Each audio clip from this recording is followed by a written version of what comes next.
I don't know how you view it in this sense, but for me, retirement, maybe not like ending a certain work versus more of the lifestyle in the sense that you want. Retirement being almost equivalent to financial freedom, like having leverage to have the money you need and not have life dictate how you should live, and you're your own boss, so to speak, So, I mean, you're still doing other things. Maybe you still have money coming in other ways, passively, whatever it is.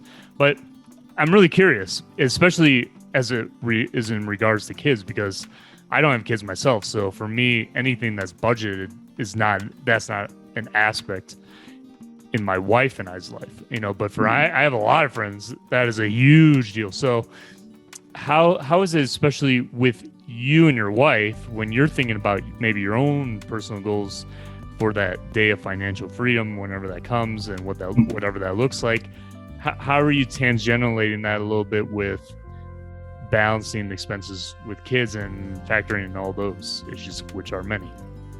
Yeah, so kids are definitely expensive, but I love both of my daughters.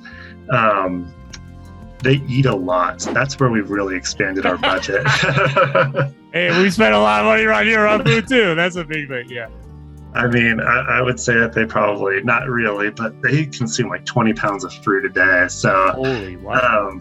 Yeah, really not that much, but our food budget is probably the area that took the biggest amount of adjusting once we started having kids. Whether it's, you need baby formula early on, and then transitioning to foods.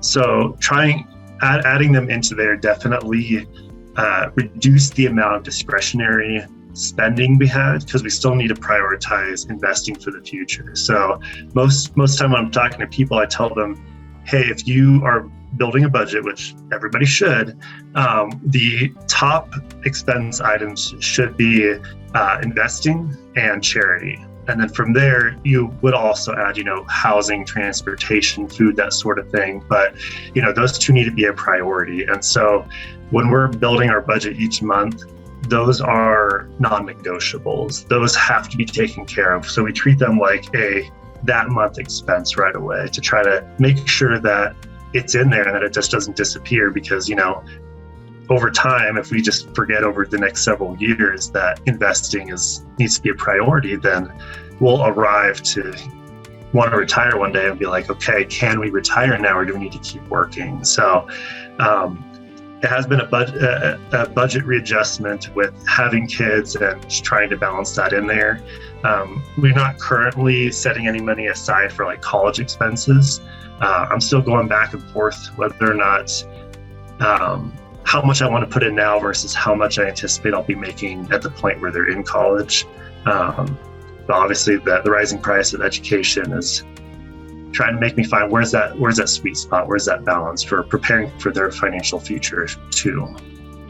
My dad, when he told me at 8 years old, get a paper out. Because you want that bike, you go get a paper out, So I don't think those will exist in a few years' time, but yeah. But the thing is, like, it's amazing. Like, for me, it's fascinating. All these variables that you're thinking of and that you've thought of these last years in your life, how you tackled debt the way you did, what you're thinking about now, and what you're thinking about for the future as your family's expanding. I mean, these are all, top of mind, top of heavy issues that require a lot of motivation and discipline. And it's amazing to hear that, you're taking the tracks that you are for yourself and your family.